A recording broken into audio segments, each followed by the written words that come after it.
We're on in 3, 2, 1.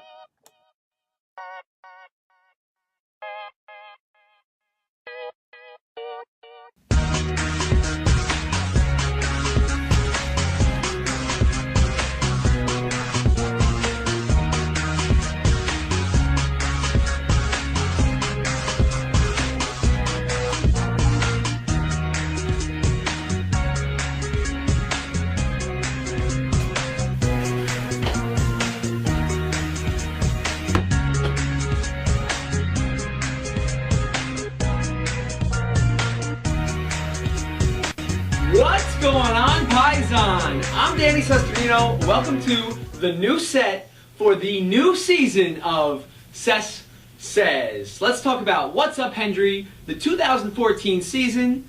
The new football season has officially begun with the game on Thursday night, but the big fantasy day starts on Sunday. So just a little bit of background information. We had our football draft back on August 16th at the Wharf in New York City. Commissioner Scherer did a great job setting that all up. 11 out of 12 players attended. We went over a couple of the rule changes, up the ante fee to $200 a player, and Commish unveiled the first surprise of the season. Ladies and gentlemen, the official trophy. Wow! I'll give it to the defending champ first. So I'm calling it the Lombardi Trophy. With the first 5 winners' names engraved, just look at this beauty. So you can have a better idea, there's 6 plaques on each of the 4 different sides. All goes well, we could technically use this trophy to 2032. I'm just like blown away by this, Commish. Great job. But for now, there's still that one blank plaque. And which player is going to etch their name onto the trophy and into the What's Up Hendry history? To do that, let's meet the participants in a little preseason player preview.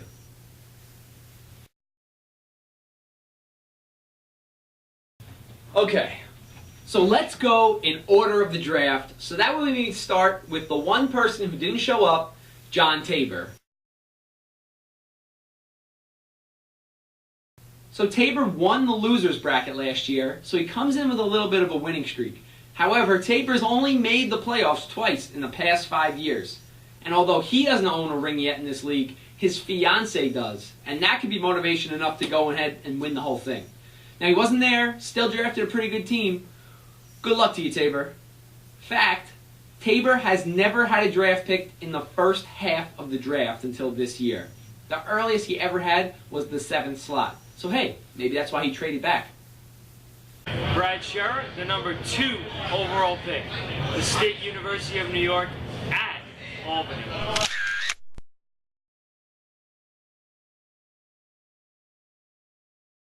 So Commissioner Scherer went from first in the regular season in 2012 to worst in the regular season in 2013, and now he's trying to flip that again. So he comes in with a great late keeper with Cobb, and he picks up Jamal Charles, the highest scoring running back from a year ago. And he kept everyone in line during pre-draft arguments to focus and put up a pretty good rest of the team. I like what he's done here.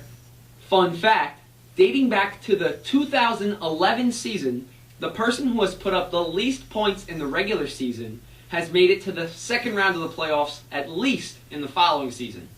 Brad put up the least points last year. Zach Wilder, pick number 3, Darth General.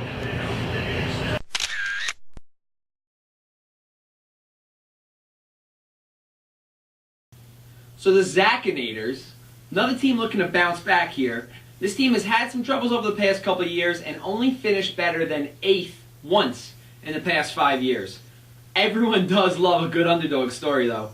So Zach quietly drafted a good team, sat there barefoot, took AP. So behind AP and Amelia Gerhardt, this kid could put something together here and finally make that run we've been waiting for. Zach, good luck, buddy. Fun fact, over the past 3 seasons, no team has made more roster moves than Zach. Matt Burzing, 4th pick, the C, St. Joseph's College.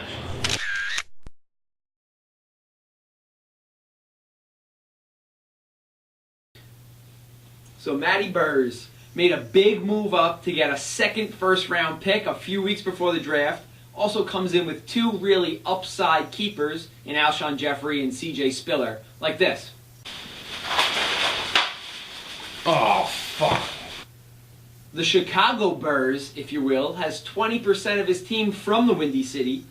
And although he's coming off a down year, this guy's made the playoffs in every other year. I know he's going to bounce back. If anyone can win this whole thing, it's this guy. He's made the Super Bowl twice so far in his career, and he's got one ring to show for it. Fun fact, the one ring he has, the year he made the playoffs, he had a losing record and had more points against than for in the regular season. Jude Alisi, 5th overall pick, won the suit.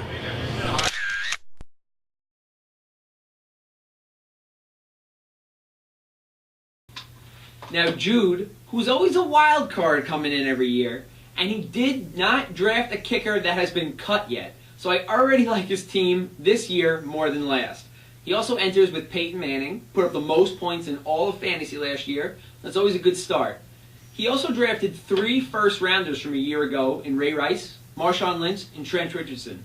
So this guy's willing to roll the dice, and if those guys roll home runs, Jude's running home with all the money.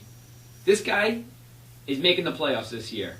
Fun fact, Jude is the only player to never make the playoffs. Andrew Iger, 6th slot with the number 1 pick from the U.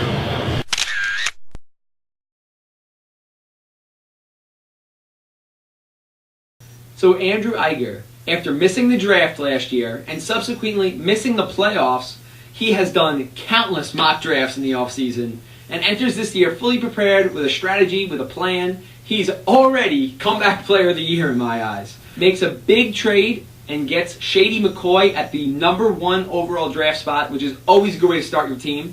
Also takes Doug Martin, who has looked pretty good in the last couple weeks of the preseason. So this kid might make a run here. This guy has been to the big game before, a la 2011, although he lost in the Super Bowl. And hey, is the Chinese calendar right?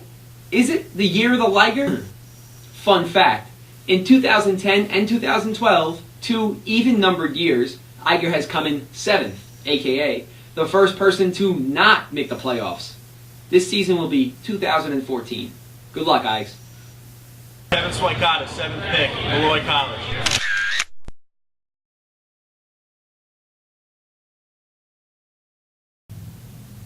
So who is Batman without Robin? No Steve this year could be trouble for the Swike Monkey after Swikata fired the guy. From the bottom of my heart, you're fired! Now note, Swikata had not made the playoffs for 2 years prior to Steve showing up in 2012. And he came into the draft missing a few draft picks, so his team is probably a little thinner than some of the others. Swikata's now got to show the rest of the league that he was the brains behind the operation. But it's going to be tough, and he's doing it solo. Good luck to you, Swike. Fun fact, the highest points against has never made the playoffs in the first 4 seasons of What's Up Hendry. Last year, though, Swikata had the highest points against, and he finished the regular season in 3rd. Danny White, drafted 8th pick, not 7th, from the Purple and Gold, 1/2 of the Great Dane.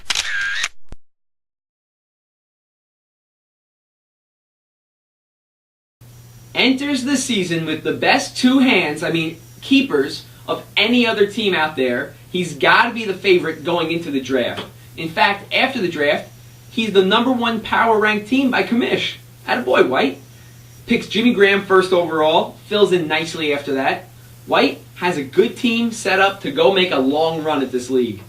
Now, White has always been a good player. We have the draft during Shark Week, and now he's a great White. Good luck, kid. Fun fact, the last 2 seasons, the team that has knocked White out of the playoffs has won the Super Bowl. Umanoff, pick number 9, beat University at Albany.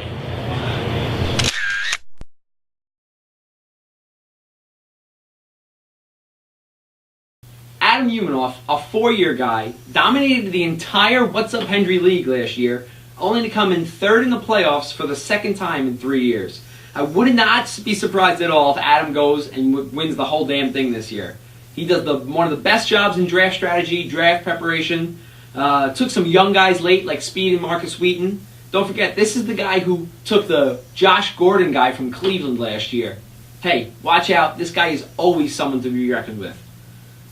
Fun fact, Umanov's first place finishing team last year put up more points and had more wins than any other team in the league's history. However, dating back to the beginning of this league, 3 out of 4 times the person that put up the most points the following year did not make the playoffs. Benedetto, 10th overall pick, Old Westbury State University. Speaking of Queensboro, Malloy, a little bit of there again.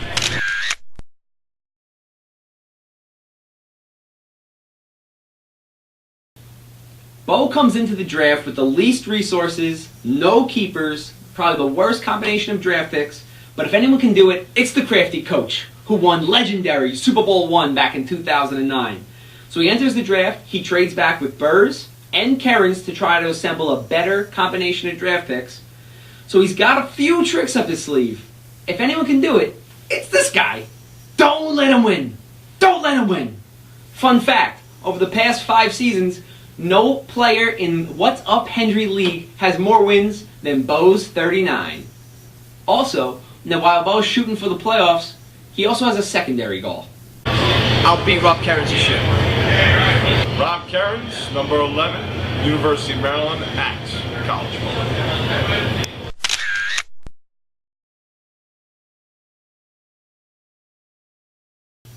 The league villain and league bully to some.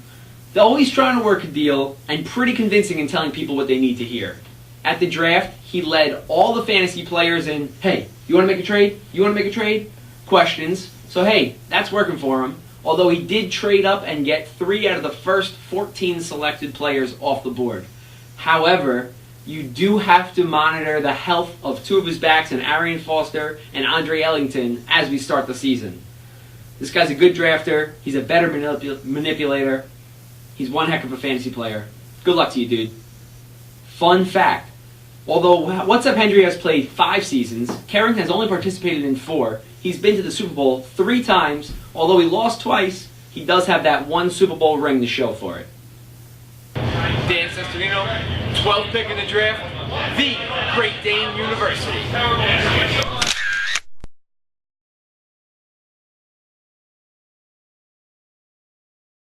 The only 2-time champ of this Dirty Dozen, and he's looking to defend the title again. So he's drafted all the way from the 12 since he won the league last year, and he takes Giovanni Bernard with the first pick.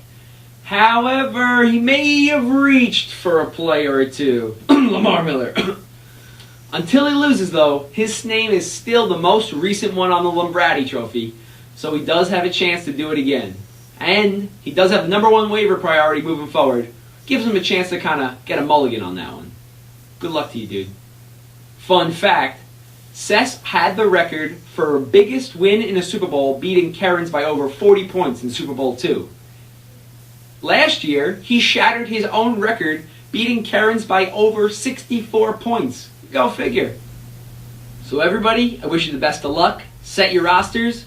Soon enough, week 1 will be a thing of the past, and we'll be looking towards the best pickups. Hey, who's going to win the league this year? Is it going to be new blood? Does Kerins take another one home? We'll answer all these questions and more this year. I'm Danny Sess, and that's what I'm saying.